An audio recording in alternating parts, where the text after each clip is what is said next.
जैसलमेर से जोधपुर जा रही बस हादसे की शिकार हो गई। बस में लगी आग में 20 यात्री जिंदा जल गए, जबकि 15 यात्रियों का इलाज जारी है। यह हादसा जैसलमेर जोधपुर हाईवे पर हुआ, जब बस 57 यात्रियों को लेकर जोधपुर की ओर जा रही थी। बस में आग जैसलमेर जोधपुर हाईवे पर मंगलवार दोपहर 3:30 बजे के आसपास लगी। चलती एसी स्लीपर बस में आग लग गई थी। हादसे में एक ही परिवार के 5 लोग समेत 20 यात्रियों की जिंदा जलने से मौत हो गई। हादसा इतना भीषण था कि बस की बॉडी पर शव चिपके पाए गए। कुछ लोग जलकर कोयले जैसे हो गए। शवों की पहचान के लिए आज डीएनए सैंपल लिए जाएंगे। हादसे में 19 लोगों की मौत जैसलमेर में हुई और एक मौत जोधपुर में इलाज के दौरान हुई। मरने वालों में एक पत्रकार राजेंद्र चौहान भी हैं। हादसे में 2 बच्चे, 4 महिलाओं समेत 15 लोग झुलसे हैं, जिनका जोधपुर में इलाज जारी है। अधिकांश यात्री 70% तक झुलसे हैं। यात्रियों में एक कपल भी है जो प्री वेडिंग शूट कराकर जोधपुर लौट रहा था। अब इस हादसे पर कई सवाल खड़े हो रहे हैं। आखिर बस में आग कैसे लगी? कौन इसका जिम्मेदार? इस अग्निकांड के अलग अलग दावे हैं। पहला दावा, बस में शॉर्ट सर्किट से लगी आग। दूसरा दावा, बस में पटाखे होने का अंदेशा। इसी के साथ ही एक और दावा यह किया जा रहा है कि एसी का कंप्रेसर फटने से यह आग लगी है। 5 दिन पहले रूट पर यह बस लगी थी। बस नहीं थी। एसी की गैस लीक होने से हादसा हुआ। नॉन एसी बस को एसी में कन्वर्ट करना हादसे की वजह। क्या बस में पटाखे रखे थे, इसलिए आग तेजी से फैली? बस को मॉडिफाई करना हादसे की वजह बनी। मॉडिफाई बस होने से गेट नहीं खुलना हादसे की वजह। तो हादसे की वजह असल क्या है? क्योंकि ये सारी बातें जो निकलकर सामने आ रही हैं, ये सभी हादसे की वजह क्या है? और देखिए, बस दोपहर 3 बजे जैसलमेर से जोधपुर जा रही थी। दोपहर 3:30 बजे हाईवे पर एसी स्लीपर बस में आग लगी। एक ही परिवार के 5 लोगों समेत 20 यात्री जिंदा जले। 19 लोगों की मौत जैसलमेर, एक की जोधपुर में हुई। घायल यात्रियों का जोधपुर में इलाज किया जा रहा है। बस में अधिकांश यात्री 70% तक झुलसे हैं और बस 57 यात्रियों को लेकर जोधपुर की ओर जा रही थी। प्री वेडिंग शूट कराकर जोधपुर लौट रहा कपल भी इसमें झुलसा है। और ये 5 तस्वीरें इस अग्निकांड की आपको दिखा रहे हैं, जहां पर पहली तस्वीर वो वॉल्वो बस जिसमें आग लगती है। बस में लगी आग से आप अंदाजा लगा सकते हैं कि हादसा कितना भीषण था। बस में आग लगते ही लोगों को मौका नहीं मिला बाहर निकलने का और आग बहुत तेजी के साथ फैलती चली गई। 16 लोगों की हालत गंभीर है। आग की विनाश लीला। फायर ब्रिगेड ने जब आग पर काबू पाया तो बस की तस्वीर आप देख सकते हैं। ये परिवार के लोग हैं जो अभी पहुंचे हैं, जिनके कुछ परिवार के लोग तो घायल हैं, उनका अस्पताल में इलाज चल रहा है। और ये वो परिवार के लोग हैं जिन्होंने अपनों को खो दिया है, जिनके अपने इस हादसे में जल चुके हैं और अब डीएनए टेस्ट के लिए यहां पर ये परिवार पहुंचा है। भाई को खो दिया, किसी ने अपनी 2 बेटियों को खो दिया है और किसी ने तो अपना पूरा परिवार ही खो दिया। लोग हैं जो कल जो बस के अंदर दुर्घटना हुई थी, उसके अंदर हम 2 बच्चे तो वहीं ऑन स्पॉट एक्सपायर हो गए थे और 4 जने हैं वो अभी यहाँ पे हॉस्पिटल में एडमिट है। कल सीएम साहब आए थे मिलने के लिए। वो तो न्यूज में वीडियो देखा तभी हम भी भाग के आए। महेंद्र राम की वाइफ की और 2 लड़कियों की, 1 लड़के की। मेरे को सर मीडिया के जरिए पता चला। हमको 10 बजे सुनते हैं। जैसलमेर जो बुक डिपो, बारूद डिपो के अंदर, जैसे आर्मी के अंदर थे। सूचना तो सर टीवी के जरिए जो हमने न्यूज़ देखा था और फिर उनकी वाइफ ने उनको कॉल किया था, फ़ोन नहीं लगा। फिर रात में प्रशासन की तरफ से आया था कि भाई उनकी डेथ हो गई है और शनाख्त के लिए जो है डीएनए के लिए वहाँ जैसलमेर बुलाया था। फिर उन्होंने बताया कि भाई मॉर्निंग में अगर आप यहाँ पे गांधी हॉस्पिटल में आ जाएंगे तो कार्यक्रम हो जाएगा। लापरवाहियाँ तो है ही है साहब। जो ये बस ट्रेवल वाले जो ये इस तरीके से बस चलाते हैं, करते हैं, इसका मेंटेनेंस वगैरह नहीं रखते, तो ये एक तरीके से सबकी ज़िंदगी का हादसा है। कई परिवार सारे के सारे बर्बाद हो गए। सब 5 बजे यहाँ आके गए डीएनए की प्रक्रिया 11 बजे बोले क्यों? कि अब परिजनों को लेके आओ कि डीएनए चेक करेंगे। जैसलमेर से हम वहाँ पहुँचे उसके बाद में बोल रहे हैं कि जैसलमेर नहीं, आपका डीएनए जोधपुर होगा। तो हम लोग क्या बॉडी लेने के लिए पहले जैसलमेर जाएं, अब जोधपुर आ गए। जोधपुर में हम लोग सुबह से बैठे हुए हैं, अभी तक कोई हमारे डीएनए टेस्ट करने के लिए कोई नहीं आ रहा है। हम सब यहाँ आ गए इन्होंने डीएनए के लिए। अभी ये जिनके घर में हादसा हुआ है वो क्या करेंगे, उनको संभालने वाला भी चाहिए। चंद्रशेखर संवाददाता इस वक्त हमारे साथ लाइव हैं। चंद्रशेखर, आरोप लगाए जा रहे हैं कि अभी तक डीएनए सैंपल के लिए टीम नहीं पहुंची है, परिवार परेशान है। देखिए, जो डीएनए लगभग सभी के लिए जा चुके हैं। जो लोग यहाँ पर पहुंचे उनके डीएनए लिए जा चुके हैं। हाँ। जो महात्मा गांधी अस्पताल के अधीक्षक फतेह सिंह भाटी है, उन्होंने बताया कि चूंकि डीएनए ऐसा मामला है जिसमें 0.1% भी चूक जो है वो नहीं होनी चाहिए। तमाम विभागों का समन्वय करके जो है एक साथ वो बैठाकर यहाँ पे डीएनए जो है उस बाद में गठित करके बोर्ड और वो डीएनए लेने का काम किया है और वो हो चुका है। सबसे बड़ी बात करें तो जो हादसा हुआ है उसके कारणों की बात करें तो जिस तरह से बातें सामने आई थी कि बस को मॉडिफाई किया गया, कुछ लोगों को कहना कि अंदर पटाखे थे। लेकिन एक बात और नई सामने आई है कि प्रदेश में ऐसे कई जो ट्रेवल एजेंसी के मालिक हैं, नई गाड़ी खरीदते हैं, उसका रजिस्ट्रेशन कराते हैं, उसका परमिट लेते हैं। जब उसके परमिट लेते तो उसके साथ जो 3 से 4 गाड़ियां जो है वो भंगार किस्म की गाड़ियों को तैयार करके उसी नंबर से जो है रूट पे दौड़ाते हैं, तो उनको मॉडिफाई करके जो है तैयार किया जाता है और एक ही परमिट पे 2 से या 3 गाड़ी चलाने का जो खेल खेला जा रहा है, कहीं ना कहीं ये भी इस हादसे का कारण हो सकता है। हालांकि ये जांच का विषय है। फिलहाल बात करें तो जो ताजा अपडेट ये है कि जो 15 मरीज यहाँ पर आए थे उनमें से अब 3 मरीज जो है वेंटिलेटर पर है, उनकी स्थिति गंभीर है। जो महात्मा गांधी अस्पताल के अधीक्षक फतेह सिंह भाटी ने बताया कि 3 लोगों को जो है वेंटिलेटर पर लिया गया था और 8 लोग ऐसे हैं जो 75% से ज्यादा जले हुए हैं। उनकी स्थिति भी जो है ठीक नहीं बताई जा रही है, वो भी जीवन और मौत से जंग लड़ रहे हैं। बाकी लोगों का भी इलाज बदस्तूर जारी है। हम थोड़ी देर में जो प्रयास करेंगे, जो जोधपुर अस्पताल महात्मा गांधी अस्पताल के अधीक्षक है उनसे बात करने की कोशिश करेंगे। लेकिन फिलहाल मोटा मोटी बात यह है कि अब डीएनए सैंपलिंग हो चुकी है और इसके बाद जो उन्होंने कहा कि राज्य सरकार की तरफ से ये निर्देश दिए गए हैं कि जितना जल्दी हो सके उतना जल्दी जो है ये डीएनए की रिपोर्ट लाकर और मैच करवाकर और जो परिजन है उनको सौंपे जाए। जैसा कि अस्पताल अधीक्षक ने बताया कि जब ज्यादा लोग बहुत बुरी तरह से जल जाते हैं तो उनके दांत या हड्डी के बोन का जो है वो डीएनए लिया जाता है और कई ऐसे अवशेष मिले हैं जो ऐसे शव है जो पूरी तरह से क्षतिग्रस्त हो चुके हैं, तो उनके खाली हड्डियों के जो बोन्स के जो टुकड़े उनके माध्यम से जो है ये पता लगाया जाएगा कि ये किसका शव है। जिस तरह से डीएनए लेने की कवायद की बात करें तो प्रत्येक शव का जो है डीएनए लिया जा चुका था कल ही, और अब जो है उनके परिजनों का डीएनए यहाँ पर जो है लेने की कवायद शुरू की गई थी। वो पूरी होने के बाद अब जो एमडीएम के अधीक्षक हमारे साथ हैं, हम उनसे बात करेंगे। सर, वर्तमान में क्या स्थिति है? अगर बात करें तो क्या जो घायल आए थे उनकी क्या स्थिति है? घायल अपने पास 15 पहुंचे थे, तो 3 घायल तो आते ही वेंटिलेटर पे आ गए थे, बहुत ही क्रिटिकल कंडीशन में थे। अभी सुबह तक 2 और लोग वेंटिलेटर पे आ गए हैं और लगभग 10 लोग हैं वो काफ़ी सीरियस है। टोटल मिला के 15 में से 5 लोग हैं जिनको बहुत कोई चिंता वाली बात नहीं है। जो भी अपने को केयर करना है वही केयर करना है। तो 10 में से 5 लोग ऐसे जो अभी ठीक स्थिति में है, लेकिन 10 लोग जो है चिंताजनक स्थिति में। सर, डीएनए की जो प्रक्रिया हो चुकी है, अब लगभग सभी लोग यहाँ पर आए थे, डीएनए लिया जा चुका है। अब ये बताइए सर, जो डीएनए की रिपोर्ट्स आने में, उनको शव जो सुपुर्द करने में कितना समय? सामान्यतः डीएनए की रिपोर्ट में कुछ वीक लग जाते हैं, लेकिन चूंकि सरकार का भी आदेश है तो उन एफएसएल टीम को भी कहा है कि अर्लीस्ट पॉसिबल सारे प्रोसेस करो, और हमारी टीम भी लगी हुई है, पुलिस प्रशासन भी लगा हुआ है। तो हमारा प्रयास है कि कुछ घंटों में ही अपन सारी सैंपलिंग लेके उनको सुपुर्द कर देंगे, और उनका भी प्रयास है कि 24 घंटे के अंदर अपन सारा ये जो मैटर है सुलझा के भाई कौन सा किस परिजन का डेड बॉडी उनकी है, घर की, परिवार की, तो वो हादसा बहुत ज्यादा भीषण था।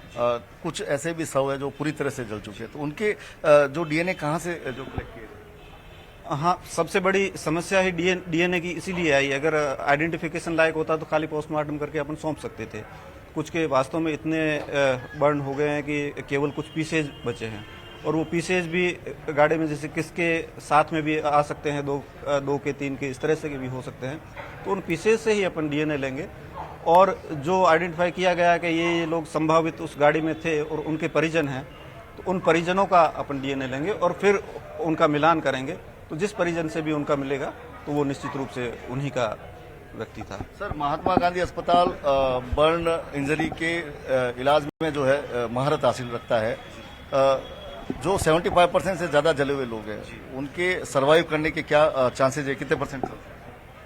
70% से ऊपर वालों का बर्न में मैंने कहा 3 चीजें हैं। एक तो परसेंटेज ऑफ बर्न, एक होता है कितना डीप बर्न है, और तीसरा होता है कि स्मोक कितना इनहेल किया, जो धुआं है वो अंदर कितना गया है और उसने अंदर की सिस्टम जो अपना लंग्स है या श्वास की नलियां हैं उनको कितना डिस्ट्रॉय किया, नुकसान पहुंचाया। तो ये सारे फैक्टर मिलके डिसाइड करते हैं कि उसका प्रोग्नोसिस या किस तरह से ठीक होगा। अपने यहाँ कोशिश कर रहे हैं हम 70 से ऊपर वाले भी कुछ बेहतर कर सकें, लेकिन काफ़ी मुश्किल होता है। यहाँ क्या किसी भी बहुत अच्छे सेंटर जो भी है और भी है हिंदुस्तान के, उनमें भी 70% से ऊपर वालों का बहुत मुश्किल होता है सर। तो ये थे महात्मा गांधी अस्पताल के अधीक्षक डॉक्टर फतेह सिंह भाटी। उन्होंने बताया कि 5 लोग जो है वेंटिलेटर पर अभी है, 8 लोग ऐसे हैं जो 75% से ज़्यादा जले हुए हैं। कुल मिला के अगर बात करें तो 10 लोग जो है 15 में से उनकी जिंदगी और मौत की जंग जारी है, लेकिन 5 लोग ऐसे हैं जो निश्चित रूप से कहा जा सकता है कि वो खतरे से बाहर है। तो ऐसे में जैसा कि उन्होंने बताया कि 75% से ज़्यादा जो बर्न हो जाते हैं उनके सर्वाइव करने के लिए सबसे पहले समझना पड़ेगा कि वो इंटरनल बर्न कितने हुए, डीप बर्न कितने हुए, और जो कितना स्मोक अंदर गया है, बिल्कुल अलग अलग पैरामीटर में उनको देखा जाएगा और उसके बाद उनका इलाज किया जाएगा। लेकिन जरा परिवार के लोगों से बात करिए, क्योंकि कुछ बता रहे हैं कि सुबह 5 बजे से पहुंचे हुए हैं, अब डीएनए लिया गया है, अभी और समय लगने वाला है जब तक डीएनए की जांच होगी और उन्हें बॉडी दी जाएगी। निश्चित तौर पे अगर बात करें तो जो परिजन हैं वो जो है चूंकि बहुत ज़्यादा धीरे धीरे उनका पेशेंस खत्म होता जा रहा है। जो पेशेंस जो है वो जवाब दे रहा है। लोग जो अगर बात करें तो परिजनों को हम ढूंढने का प्रयास करते हैं, यदि कोई परिजन मिल जाता तो हम बात करने का प्रयास करते हैं। चूंकि यहाँ से जो है डीएनए सैंपलिंग हो चुकी है, ऐसे में ज़्यादातर परिजन यहाँ से जा चुके हैं। लेकिन जिस तरह से धैर्य जो छोड़ रहे हैं, और वाजिब भी है, इस तरह की घटना में यदि किसी व्यक्ति के परिवार के लोग की मौत हो जाती है और उसके बाद उनको थोड़ा समय भी ज़्यादा लगता है, तो ऐसे में चूंकि एक डीएनए एक जटिल प्रक्रिया है, लगातार अगर बात करें तो तमाम विभागों का समन्वय बिठाकर बाद में डीएनए प्रक्रिया शुरू की गई। ऐसे में कई लोग जो है आक्रोशित हो गए थे कि लेट हो रहा है, लेकिन जिस तरह से अधीक्षक ने बताया कि इसमें चूक नहीं होनी चाहिए, क्योंकि एक चूक हुई तो पूरे के पूरे सारे डीएनए वापस मैच करने पड़ते हैं। तो ऐसे में जो उन्होंने कहा कि घंटे भर हम जरूर लेट है, लेकिन हमने काम ऐसा किया है कि उसको वापस रिप्रोसेस करने की जरूरत नहीं रहे। फिलहाल अगर बात करें तो जैसा कि उन्होंने बताया कि हफ्ते भर का समय लगता है डीएनए मैच होने के बाद रिपोर्ट आने का, लेकिन कोशिश की जा रही है कि 24 घंटे के भीतर जो है तमाम डीएनए को मिलाकर और उनकी रिपोर्ट तैयार करके जो तमाम परिजन हैं उनको सब सुपुर्द कर दिया जाए, और उसको लेकर जो है पूरा प्रशासन जो है जुटा हुआ है। जी ठीक है, मैं लौटूंगी आपके पास चंद्रशेखर, आप फिलहाल बने रहिए हमारे साथ। तो देखिए, जैसलमेर में जो बस अग्निकांड हुआ है इसने सभी को झकझोर कर रख दिया है। इसमें 20 यात्रियों की मौत हो गई है, जहां सिस्टम पर सवाल खड़ा कर रही है ये पूरी घटना। वहीं अग्निकांड में एक परिवार ऐसा भी था जिसका कोई सदस्य ही नहीं बचा। ये रिपोर्ट देखिए। 30 से 35 लोग और बहुत बुरी हालत थी, मैं देख नहीं पाया एक जगह। बस में अग्निकांड, उजड़ गया पूरा परिवार।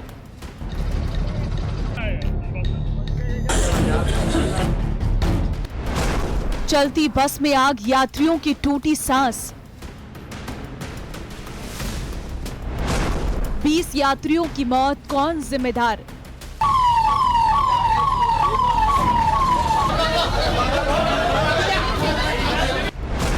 मची चीख पुकार, अग्निकांड पर सवाल। जैसलमेर से जोधपुर जा रही एक प्राइवेट बस सड़क पर आग का गोला बन गई। वॉर म्यूजियम के पास अचानक बस में लगी आग ने एक ही पल में सब कुछ तबाह कर दिया। हादसे में 20 लोगों की मौत हो गई। इन 20 लोगों में एक परिवार ऐसा भी था जिसका कोई सदस्य ही नहीं बचा।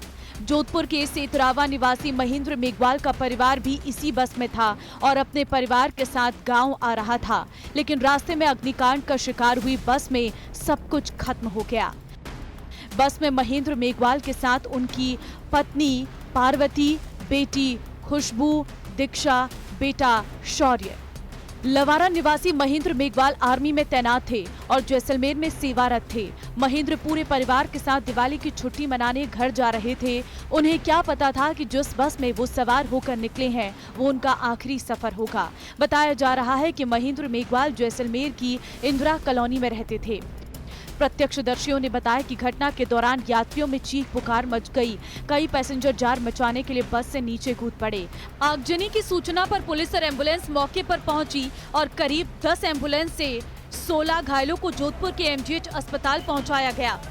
भाई बोल की चिल्लाने की आवाज तो आ रही थी, फिर भी वो थोड़ी देर में शांत हो गई और ये बाहर निकले हुए पड़े थे। उन्होंने एम्बुलेंस आई, जल्दी आ गई थी। कितने लोग जिंदा जल गए, क्या लगता है आपको? 30 से 35 लोग तो खड़े हैं, इससे ज्यादा होगा, ये इतने तो है पता। ओवरलोड बस में कुल 57 यात्री सवार थे। हादसा शॉर्ट सर्किट की वजह से होना बताया जा रहा है और इस शॉर्ट सर्किट ने 20 यात्रियों की जान ले ली और महेंद्र मेघवाल का पूरा घर उजाड़ दिया। जोधपुर से चंद्रशेखर व्यास की रिपोर्ट, न्यूज़ 18 राजस्थान।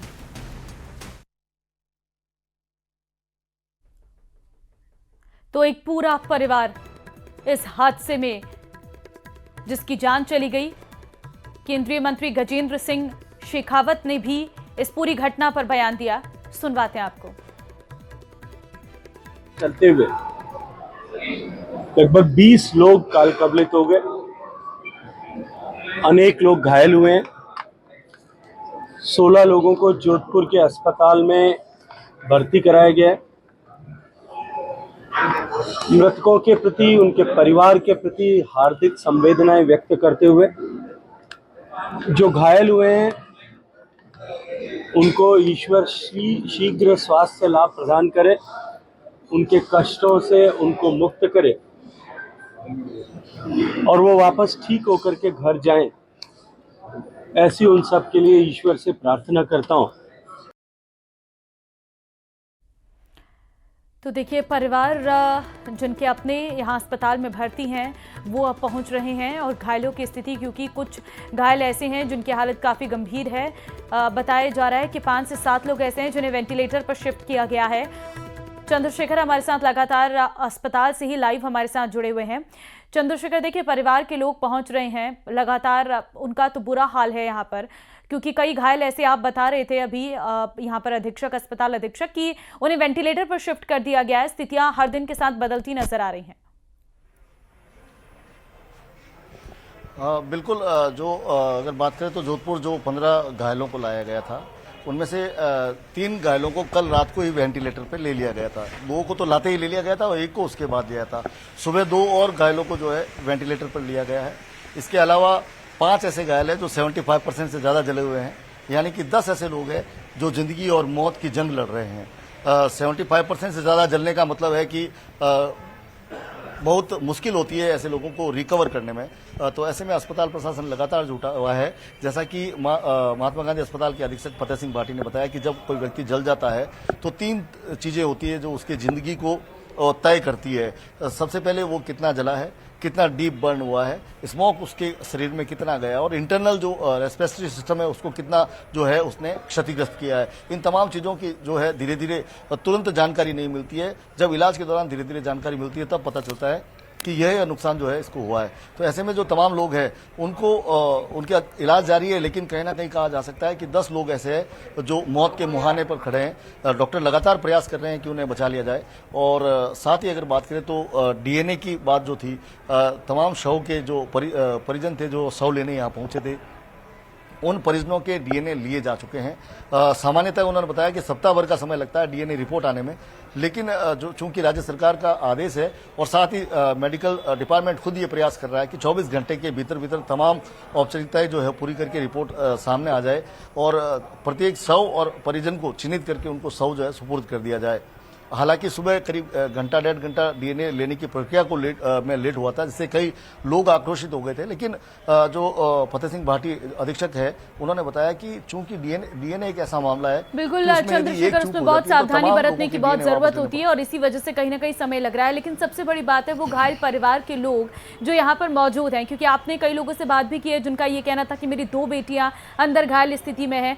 क्या उन परिवार वालों को डॉक्टर्स के द्वारा कुछ बताया जा रहा है कि उनकी स्थिति कैसी है? क्योंकि उन लोगों को तो कुछ समझ ही नहीं आ पा रहा है कि अंदर चल क्या रहा है। देखिए, रात तक ये वास्तव में ऊहापोह की स्थिति थी। जब सीएम यहाँ पहुंचे, चिकित्सा मंत्री यहाँ पहुंचे, उसके बाद जब वो निकल गए, उसके बाद जो है तमाम जो परिजन हैं उनको मेडिकल रिपोर्ट बताई गई थी कि क्या स्थिति है उनके परिजनों की। अब जो चिकित्सालय है वहाँ वेटिंग रूम में तमाम परिजन बैठे हैं। कुछ 5 लोग ऐसे हैं जो खतरे से बाहर हैं, उनके परिवार को उनके परिवार से मिला भी दिया गया है। जो घायल है उनसे बात करवा दी गई है, लेकिन 10 लोग ऐसे हैं जिनके पास किसी को जाना अलाउ नहीं है। चूंकि कोई स्वस्थ व्यक्ति भी उनके पास जाता है तो उस मरीज के लिए खतरा उत्पन्न कर सकता है, जो कीटाणु है उनको नुकसान पहुंचा सकते हैं, तो वो उसको इन्फेक्शन को और बढ़ा सकता है। ऐसे में जो है क्या स्थिति है यही बताया गया है कि आपके परिजनों को जो है वेंटिलेटर पे लिया गया है, उनकी स्थिति खतरे की स्थिति में है और जो बहुत गंभीर स्थिति में है। ये तमाम जानकारियां जो परिजनों को अब दे दी गई है। और जिस तरह से सवाल उठे हैं पूरे घटनाक्रम पे, तो कई तरह की चीजें सामने आई। कुछ लोगों का कहना है कि बस को मॉडिफाई किया गया था, नॉन एसी बस को एसी बनाया गया था, तो वहीं कुछ लोगों ने ये आरोप लगाया कि अंदर फटाके थे। और वहीं अब एक नई बात सामने आई है कि राजस्थान में जो कोई व्यक्ति गाड़ी खरीदता है, बस खरीदता है, उसका रजिस्ट्रेशन करवाता है, परमिट लेता है, एक बस के परमिट पर एक ही नंबर से 3 से 4 गाड़ियां चलाने की यहाँ पर परंपरा रही है, जिसके चलते जो भंगार गाड़ियां होती हैं उनको मॉडिफाई करके अलग अलग रूट पर जो है चलाया जाता है। और जब कोई गाड़ी पकड़ी जाती है तो वो एक परमिट के जो पेपर्स जो है आरटीओ में प्रस्तुत करके उसे छुड़ा लिया जाता है। तो ये इस खेल का कहीं ना कहीं जांच होने की आवश्यकता है कि वास्तव में ये गाड़ी नई थी या मॉडिफाई की गई थी। यदि नई गाड़ी थी तो क्या वाकई जिस गाड़ी को खरीद के परमिट जिस गाड़ी के नाम से लिया गया ये वही गाड़ी थी, या उसकी जगह पर जो है इस गाड़ी को जो मॉडिफाई करके चलाया जा रहा है। तो तमाम चीजें हैं, कई ऐसे सवाल है। और सबसे बड़ी बात, इस तरह की जब घटनाएं होती है तो कई चीजें सीखने के लिए मिलती है। जब बस के अंदर कोई व्यक्ति सवार होता है तो उसको ये पता ही नहीं होता है कि यदि कोई आपातकालीन स्थिति है तो अपने आप को बचाना कैसे है। बस के अंदर क्षमा करें, बस के अंदर एक हैमर लगा होता है ग्लास फोड़ने के लिए, जो इमरजेंसी गेट के पास होता है। सवाल यह है कि जब ऐसा हैमर है तो वो प्रत्येक ग्लास के पास क्यों नहीं हो सकता है। कोई व्यक्ति जब अपने कैबिन में ऊपर सो रहा है तो वो कब कैबिन से बाहर निकलेगा, इमरजेंसी गेट के पास जाएगा, वो वहीं पे उसको सुविधा क्यों नहीं मिल जाती है। हैमर हर लेकिन चंद्रशेखर, यहाँ पे तो विडंबना यही थी ना कि ड्राइवर खुद ही भाग गया, तो कैसे पता चलता है यात्रियों को कि निकलना कहाँ से और एग्जिट कहाँ से करना है। और ऊपर से एसी बसें होती हैं जिसमें खिड़कियां खुल भी नहीं पाती हैं। जाहिर तौर पर जो आगे के लोग हैं वो तो उतर गए, लेकिन जो पीछे मौजूद परिवार थे वो उतर नहीं पाए। और यही वजह हुई कि एक पूरा परिवार इसमें खत्म हो गया। 5 लोग एक साथ चले गए एक परिवार के। ये अपने आप में बहुत बड़ी दुर्घटना है। लेकिन फिर वही स्थितियां सामने आती हैं कि आखिर विभाग क्या काम कर रहा है। हालांकि आरटीओ का एक्शन देखने को भी मिल रहा है, बसें चेक की जा रही हैं। क्या जोधपुर में ऐसे कोई निर्देश जारी किए गए हैं, इसके बारे में आपसे जानूंगी। लेकिन यहाँ पर क्योंकि समय हो गया है ब्रेक का, लेकिन जैसलमेर हादसे के बाद अब जिस तरह से स्थितियां उत्पन्न हो रही हैं,